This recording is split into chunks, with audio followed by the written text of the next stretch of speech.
známa, no ale... V Radošovcach. V Radošovciach, robila na tom, prerábal som starý mlyn na takú reštauráciu, dá sa povedať.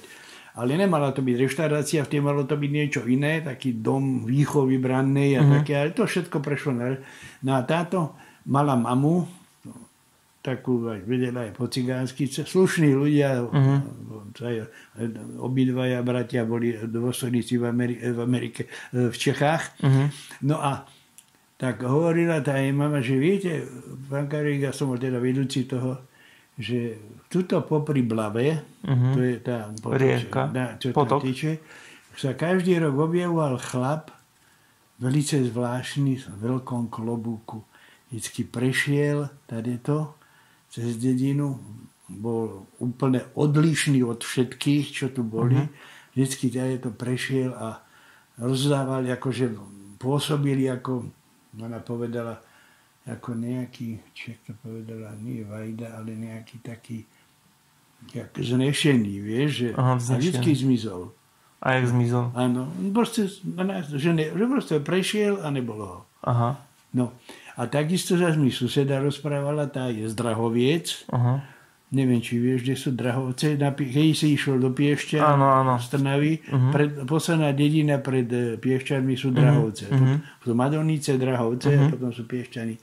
Tá sa hovorila, že ona, jej mama spomínala, že prišiel nejaký chlapík, tiež mal veľký klobúk a prišiel si vypýtať kúsok chleba. Slušný, velice. No a pýta si teda aj od nej, dostal chleba a vzniesol sa do vzduchu, hej? Do vzduchu, no. Aha. Že proste videla, ako odchádza hore. A to ktoré boli roky? Keď bola jeho mama. To ešte pred vojnou? To muselo, podívej sa, ona je zhruba niečo mladšia odo mňa, to znamená tých 70 má a jej mama tedy pri 70 ona bola malá, to jej mama rozprávala. Takže nad 100 rokov mohlo byť. No, tak okolo 100 rokov to bolo. To proste taký zážitok je, že... A ešte niekto tam isto spomínal, že takisto sa zniesol niekto z oblohy pri nejakých stromoch, že sa naraz objavila nejaká postava. A o černých psoch, takýchto sa zjavovali veľkosti. Môj otec spomínal raz, že išiel a že videl nejaké dve veľké svietiace oči, sa vracal tu z nejakého výletu, lebo šol na ceste, ale potom, že tak odišli do boku. To jediné si pamätám. A kde to bolo? V Vrbovом tuto. A akú farbu to oči mali? Svetlé či červené? Biele svietiace oči povedal, neviem. Podľa tohoto. A či ste niečo počul napríklad, jak tam babka vyprávala napríklad, že pred druhou svetovou válkou na nebi neboli nejaké znamenia?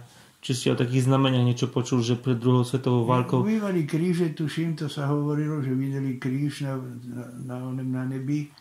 Aj u nás v Poľsku sa hovorilo, že kríž bol. Videli, ale... A keď ste ešte pamatovali tie paráčky u tých, jak tam tie baby... A čo tam ešte vyprávali, pamatujete? Či nejakých duchov? Takéto čerta videli, alebo to zažila. Ale to ja som nebol na tom, lebo my sme nechodili na takéto. Vieš to len, čo kamarádi hovorili, že sa rozprávali mami o tomto, ale to tak len.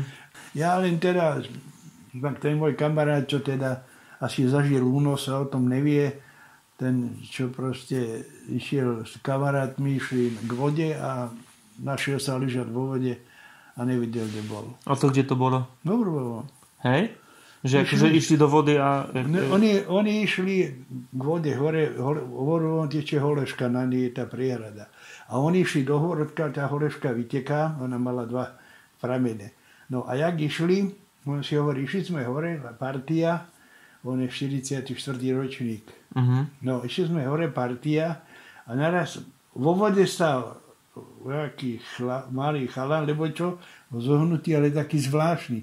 Jak sme prichádzali, sa dvihol a pozeral sa, ja som bol prvý a viac sa nepamätám. No a potom... Takže ako v vode videl nejakú bytosť. Bytosť vo vode, že vo vode... Malú bytosť, niečo malé videl, veľmi zvláštna, že bola. No a hovorí, že potom sa pamätá, že ležal na zemi, nohu mal v tom potoku. No nikoho nebolo. A Prišiel domov, mama mu vynadala, prečo neprišiel na obed. Prišiel domov ale o 3. a o 11. tam išli. Takže jemu chýba, ale on si Potom povedal, že ešte mal jeden zážitok, tiež, že vyšiel z domu ako 20-ročný po vojne, vyšiel z domu a potom sa vracal domov. Nevie, kde bol 2 hodiny. To má takéto 2 zážitky. No. A to sa stalo v Vrbovom, hej? Tam, kde tú bytosť videl. Áno. No. A ten potok, jak sa volá? Holeška. A on odkiaľ vypláva?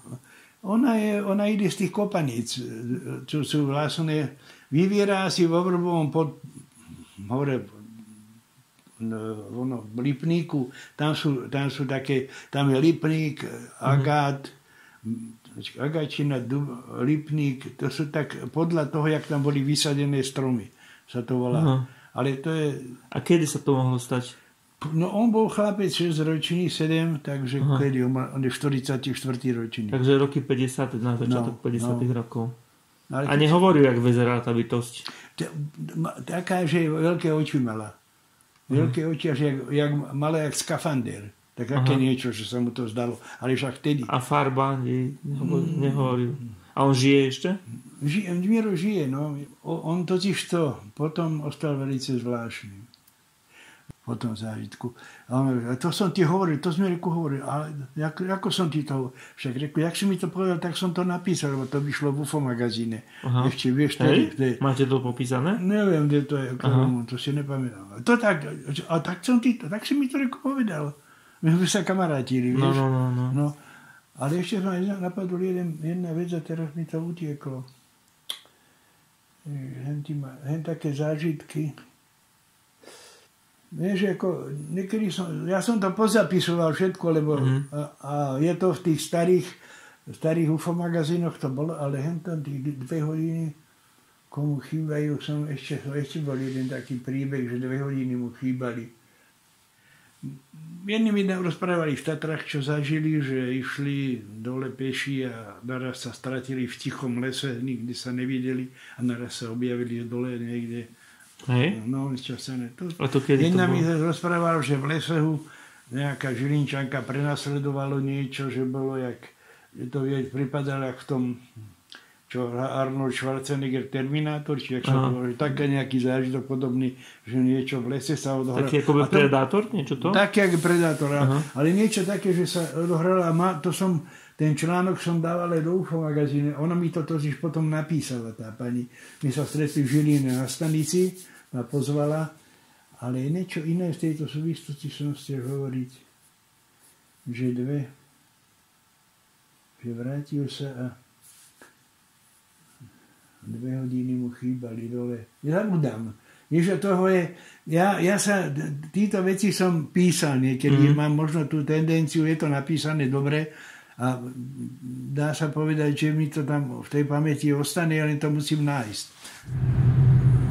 Ale ja ti hovorím, pri tejto atomke sa všeličo odohráva. Jedna zdravotná sestra býva v Balierovci a hovorí, že niekto je silno z výšky, niekto je svietil cez okno, intenzívne tam stálo niečo a svietilo je cez okno. Ďalšia jedna pani hovorila, že na záhrade je nejaké bytosti malé behali, že ich naháňala. A to kde? V Bohuniciach. Hej?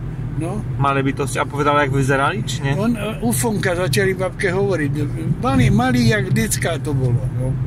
No a začali tie babke hovoriť ufonka. Ona bola v zahrade niečo a išla zbadala tam malé decka, čo tu robíte, ale že a potom, že však to neboli decka, to boli nejaké čudní chlapi, nejakí trpaslíci, lebo čo to bolo, vieš? No, ale... A v ktorom mieste Jaslovských Bohunic? Vieš čo, aby som ti pravdu povedal, niekde hádam, jak je ten... Oni mi to aj vysvetľovali, ale kde to bolo? Vieš, kde asi, jak je... Jak ti poviem, vieš, kde sú kasárne? No, viem, no. No a predtým naľavo tam niekde v poli. Aha. No.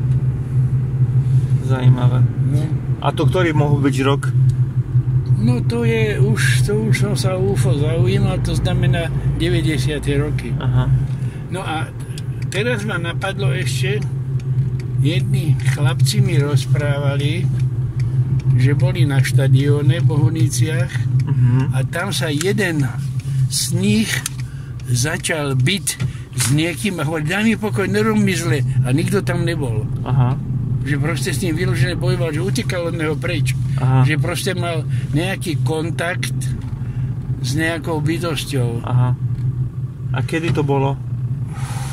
To je tiež z toho obdobia nejak, z tých 90 rokov, lebo to mi takí chlapci rozprávali. Aha. Lebo ono, vieš, keď ma tí ľudia videli v televízii a stretali ma, áno. Tak takto ideš, boli športové hry v Bohuniciach, vieš, Atomka mala, a tí chlapci mi to rozprávali, bo keď ma videli sme vás v telke, videl to UFO ste. Áno, tak to vám musíme povedať. To sú také, že to zažiješ, áno.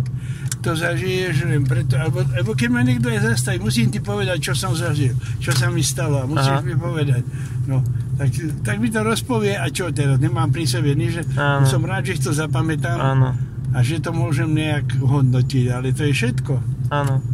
Tež tak mám, jak som raz išiel z Bratislavy, to tež taká, už nawet neviem, co to boli za ľudia, tak si vo vlaku sme začali vyprávať, že má malé dieťa a te dieťa v noci normálne sedí jak zahypnotizované v posteli a plače. A sedelo ako zahypnotizované, ale revalo a nešlo sa go obudiť, ale otvorené oči malo. A sa stávalo, to sa to opakovalo. A potom raz, jak vošli jednu noc ďalšiu, to dieťa plakalo do izby, nie? Tak pozerajú a dieťa sedí zase a nad postielkou svieti žeravá gula. A to dieťa na tú gulu pozerá akože zahypnotizované. Niečo tam padlo, vidíš to? No. Na Hlinách, to je v Trnave sídlisko, Hliny, no a tam bývala jedna známa z hodov okolností, táto, čo som ti hovoril, že tá jej mama, tá cigánka, čo mi rozprávala o tom, no ona tam bývala. A raz mi hovorí, zavolala ma, prosím ťa pekne, ona mala dosť zážitkov. Hovorí, vieš, čo sa mi stalo? Prišla domov, z roboty robila v Bratislave u polície, sadla si a naraz cez okno svetlo, jeden lúč svetelný išiel takto po izbe. Prešiel durch, vychádzal. Ona zapla televízor a zmizlo to. Si myslela, že to je od televízora. Tak to nebolo ani nič. A suseda jej hovorila, že tiež, čo si mala doma, jakú si návštevu čudnú, takú, že ho nevidela. A ďalšie bolo, potom mi toto povedala. Potom mi povedala, volám ťa preto, išla som si lahnúť, skoro večer hovorí, alebo som bola ustatá, a naraz vidím, že popod spálňové dvere ide para. Prišla zhruba po svetlo a začala sa zväčšovať a narastla veľká parová gula. A ostala tam stáť. A potom sa rozpadla.